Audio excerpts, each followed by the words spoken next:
Hello everybody, my name is Megan and I'm from Radiant Champions, and today I'm going to read a story called The Kissing Hand that's been written by Audrey Penn. Chester Raccoon sat at the edge of the forest and cried. "I don't want to go to school," he told his mother. "I want to stay home with you. I want to play with my friends and play with my toys and read my books and swing on my swing. Please, may I stay home with you?" Mrs. Raccoon took Chester by the hand and nuzzled him on the ear. "Sometimes we all have to do things we don't want to do," she told him gently, "even if they seem strange and scary at first. But you will love school once you start. You'll make new friends and play with new toys, read new books and swing on new swings besides," she said. "I know a wonderful secret that will make your nights at school seem warm and cosy as your days at home." Chester wiped away his tears and looked interested. "A secret? What kind of secret?" "A very old secret," said Mrs. Raccoon. "I learned it from my mother, and she learned it from hers. It's called the kissing hand." "The kissing hand?" asked Chester. "What's that?"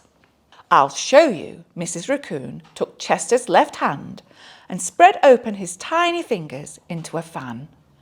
Leaning forward, she kissed Chester right in the middle of his palm.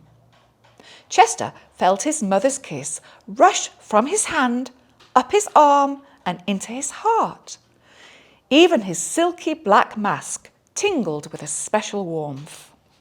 Mrs. Raccoon smiled. "Now," she told Chester, "whenever you feel lonely and need a little loving from home, just press your hand to your cheek and think, 'Mummy loves you,' and that very kiss will jump to your face and fill you with toasty warm thoughts." She took Chester's hand and carefully wrapped his fingers around the kiss. "Now, do be careful not to lose it," she teased him. "But don't worry. When you open your hand and wash your food, I promise the kiss will stick."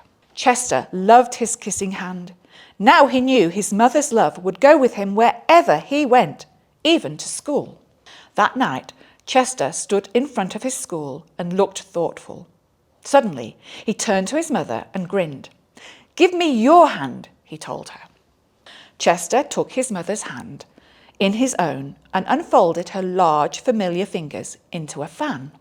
Next, he leaned forward and kissed the center of her hand. "Now you have a kissing hand too," he told her, and with a gentle goodbye and "I love you," Chester turned and danced away.